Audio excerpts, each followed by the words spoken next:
Good morning students. पिछले class में हम आप लोगों को बताए थे अकाउंट के बारे में।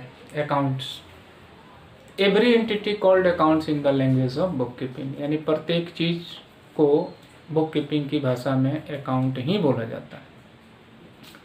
तो जब प्रत्येक चीज़ को अकाउंट ही बोला जाता है तो प्रत्येक चीज़ तो मतलब बहुत कुछ, तो बहुत कुछ को समझने के लिए इजीली अकाउंट को कैटेगराइज कर दिया गया, यानी अकाउंट को बांट दिया गया अलग अलग पार्ट में।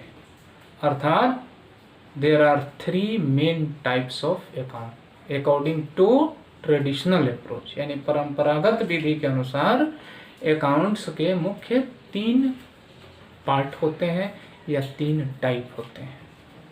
यानी जो सब कुछ है हमारे इस धरती पर उसको हम लोग 3 भाग में बांट दिए। पहला है पर्सनल अकाउंट।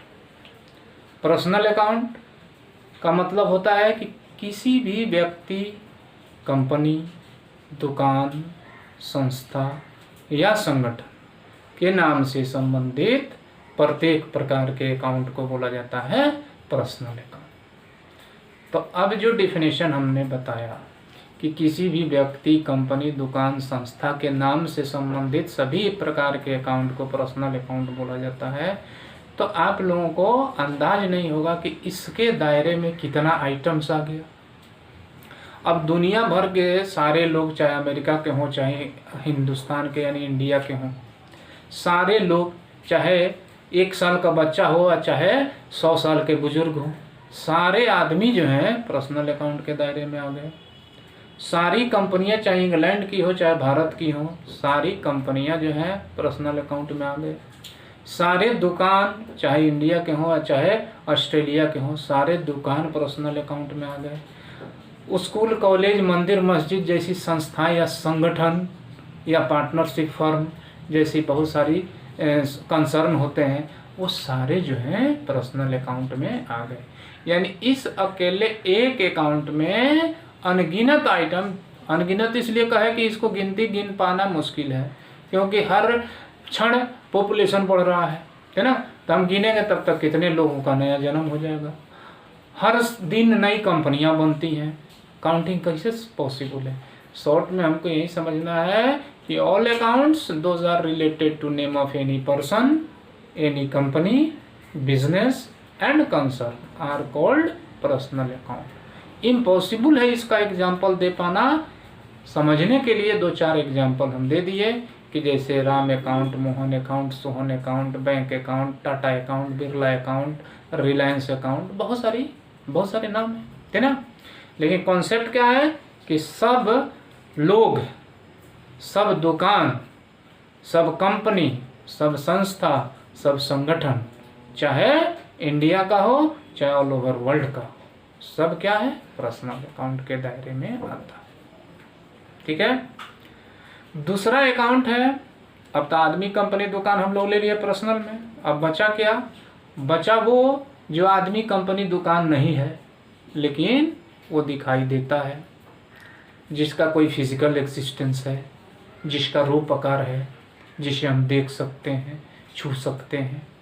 जैसे इस रूम के अंदर ही हम पर्सनल अकाउंट हैं, सामने पढ़ने वाले बच्चे पर्सनल अकाउंट हैं, लेकिन इस रूम के अंदर दिखने वाला white board, marker, book, pencil, pen, अनगिनत आइटम, इस रूम के अंदर ही सैकड़ों आइटम है जो हम खुली आंख से देख रहे हैं, वो सब क्या है? रियल अकाउंट है ना। अर्थात all accounts those are related to tangible. Tangible का मतलब जिसका सर्टेन शेप साइज हो, एंड विजिबल मतलब जो दिखाई देता हो, एक्सेप्ट पर्सनल, ये जरूर है। पर्सनल को छोड़ करके जो दिखाई दे, जिसका कोई रूप आकार हो, वो सब क्या है? रियल अकाउंट है। इसमें भी अनगिनत आइटम है। एक दुकान में हम जाते हैं कुछ भी खरीदने, तो दुकानदार पर्सनल अकाउंट है, उसका दुकान पर्सनल अकाउंट है, लेकिन उसके दुकान के अंदर रखा हुआ कॉपी, किताब, पेन, पेंसिल, चाहे किराना दुकान में गए तो आटा, चावल, गेहूं, दाल, ये सब क्या है? ये सब रियल अकाउंट है। यानी इसको भी गिन पाना मेरे लिए पॉसिबल नहीं है, समझना है, कॉन्सेप्ट यही है कि पर्सनल को छोड़ के जो कुछ भी दिखाई दे, जिसका कोई फिजिकल एग्जिस्टेंस हो, चाहे वो सजीव हो चाहे निर्जीव, जैसे जानवर वगैरह जो है, गाय बैल वगैरह जो है, वो भी रियल अकाउंट में ही आता है क्योंकि वो सजीव है, और उसी की तरह पेन पेंसिल भी रियल अकाउंट में ही आता है। तो इसमें भी अनगिनत आइटम है। एग्जाम्पल के लिए हम लिखे हैं कैश अकाउंट, रुपया पैसा, है ना, बुक्स यानी स्टेशनरी अकाउंट, फर्नीचर अकाउंट, बहुत सारे आइटम है। और तीसरा अकाउंट क्या है, अब दो ही अकाउंट में अगर डीपली देखा जाए तो दो ही अकाउंट में तो हम सब कुछ ले लिए। पर्सनल अकाउंट में आदमी कंपनी दुकान ले लिए, रियल अकाउंट में आदमी कंपनी दुकान को छोड़ के जितना दिखाई देता है वो सब आ गया। तो बचा क्या? बचा वो जिसे न हम देख सकते हैं, न छू सकते हैं, जिसका न कोई फिजिकल एग्जिस्टेंस है, जिसे हम सिर्फ महसूस कर सकते हैं। जैसे अच्छाई, बुराई, है ना, ये क्या है? ये आदमी का क्वालिटी है, किसी का अवगुण है, गुण है ना, ये दिखाई नहीं देता है। उसी तरह बिजनेस में भी बहुत सारे वर्ड यूज ऐसे होते हैं जिसे हम देख नहीं सकते हैं लेकिन फिर भी यूज करते हैं। जैसे एग्जांपल जो हम लोग पिछले दिन लिए थे कि परचेज बुक्स फ्रॉम ज्ञान गंगा फॉर ₹500, उसमें हम एग्जांपल को समझाए थे कि बुक खरीदने में मेरा 500 रुपया खर्च हो गया। तो वो खर्च कहाँ कुछ दिखाई दे रहा है? 500 रुपया का तो नोट दिखाई दे रहा है, 500 रुपया जो है मेरा जो है खर्च हो गया, ये दिखाई नहीं देता है। बुक दिखाई दे रहा है, ज्ञान गंगा शॉपकीपर है वो भी दिखाई दे रहा है, लेकिन खर्च शब्द जो यूज किए, एक्सपेंसेस शब्द जो यूज किए, वो कहाँ दिखाई दे रहा है? उसी तरह बिजनेस में बहुत सारे वर्ड ऐसे यूज होते हैं जो हम यूज तो करते हैं। जैसे सैलरी है, सैलरी, आपके पापा या आपके भैया को सैलरी मिला, तो सैलरी के रूप में क्या मिला? रुपया मिला। तो रुपया तो रियल अकाउंट है, लेकिन फिर भी लोग कहते हैं कि आज हमको सैलरी मिला, या आज अपने स्टाफ को हम सैलरी दिए। सैलरी में क्या दिया? आप रुपया दिए, लेकिन रुपया तो रियल अकाउंट है, फिर भी वर्ड यूज हुआ ना सैलरी। तो ये सब क्या है? नॉमिनल अकाउंट है। तो इसमें डिफिनेशन के अनुसार है कि all account those are related to intangible, जिसका कोई फिजिकल एग्जिस्टेंस नहीं है, इनविजिबल, जिसे हम देख नहीं सकते हैं, आर कॉल्ड नॉमिनल अकाउंट। तो ये 3 अकाउंट है ना, यानी अकाउंट की यही मेन 3 टाइप्स हैं। अब आते हैं आप लोगों को कि डबल एंट्री सिस्टम में आप लोगों को बताए थे हम कि हर ट्रांजैक्शन के कम से कम 2 एस्पेक्ट्स होते हैं, 2 पक्ष होते हैं, और उसको 2 जगहों पर लिखा जाता है, एक डेबिट और एक क्रेडिट। तो अब वो डेबिट और क्रेडिट क्या है वो समझने वाले हैं हम लोग। डेबिट और क्रेडिट समझने से पहले थोड़ा सा आप लोगों को हम बता दें कि अर्थमेटिक हम लोग पढ़े हैं, प्लस माइनस मल्टीप्लिकेशन डिवीजन का सिंबल यूज किए हैं।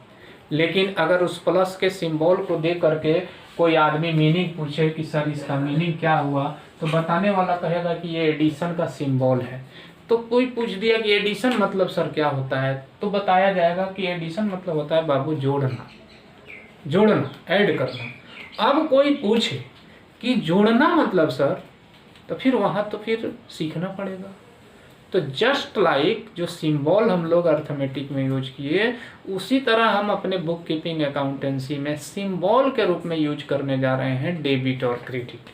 ये डेबिट और क्रेडिट एक तरह से सिंबल के रूप में यूज होने वाला है। मीनिंग तो है, ऐसा नहीं कि मीनिंगलेस है, मीनिंग है, लेकिन मीनिंग से ज्यादा इसको समझना पड़ेगा। तो उस समझने के लिए अकाउंट के कैटेगरी के अनुसार सबका अलग अलग नेचर ऑफ अकाउंट के अनुसार अलग अलग मीनिंग है, अलग अलग कॉन्सेप्ट है डेबिट और क्रेडिट का।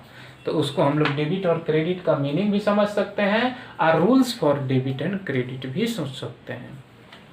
तो पर्सनल अकाउंट, इसमें आदमी कंपनी दुकान है जो अपना काम खुद से करने वाला है, उसके लिए डेबिट और क्रेडिट, या उसके सेंस में डेबिट और क्रेडिट का मीनिंग बताया गया कि debit the receiver and credit the giver.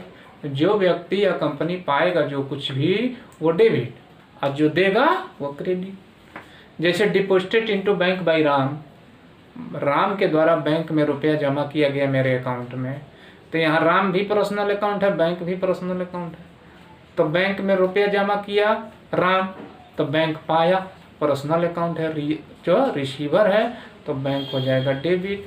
Ram दिया मेरे अकाउंट में पैसा, राम गिवर है तो राम हो जाएगा क्रेडिट। रियल अकाउंट में निर्जीव वस्तु है ज़्यादातर, है ना, जिसे हम जो अपना काम खुद कर नहीं सकती हैं, उसको लाना पड़ता है या भेजना पड़ता है, तो उसके उस नेचर के अनुसार उसका रूल अलग बना।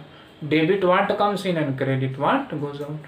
जो चीज़ मेरे यहाँ आया मेरे दुकान में आएगा उसको डेबिट है, जो चीज़ मेरे यहाँ से जाएगा उसको क्रेडिट। जैसे बुक्स परचेज किए 4 रुपीज़ पे 500, यानी किताब खरीदे 500 रुपया का, तो मेरे यहाँ बुक आया, बुक रियल अकाउंट है, आया तो डेबिट। अब मेरे पास से 500 रुपया गया, रुपया भी रियल अकाउंट है, गया तो क्रेडिट, ठीक ना। नॉमिनल अकाउंट में सभी काल्पनिक वस्तुएं हैं, इंटेंजिबल थिंग्स हैं, तो उसके अनुसार उसका रूल बना दिया गया। जो एग्जांपल आप लोगों को 4 बताया गया था नॉमिनल अकाउंट में, expenses, income, profit and loss, उसी 4 आइटम से इसका रूल बन गया। Debit all expenses and losses, यानी खर्च और हानि को डेबिट करेंगे, और credit all incomes and gains, और लाभ और आमदनियों को क्रेडिट करेंगे। जैसे पेड सैलरी, हम सैलरी दिए तो सैलरी देना मेरे लिए क्या है, एक्सपेंसेस है, तो salary account debit. Received interest, interest हमको मिला तो इंटरेस्ट क्या है, नॉमिनल अकाउंट है, मिला मेरे लिए इनकम है तो क्रेडिट।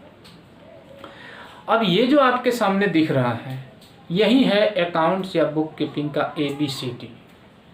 जिस तरह आपको इंग्लिश लैंग्वेज सही से समझ में आने के लिए अल्फ़ाबेट 26 को याद करना पड़ता है, उसी तरह आपको बुक कीपिंग और अकाउंटेंसी को समझना है अगर, तो ये बिल्कुल वैसे ही ABCD के जैसे आपको रट जाना है।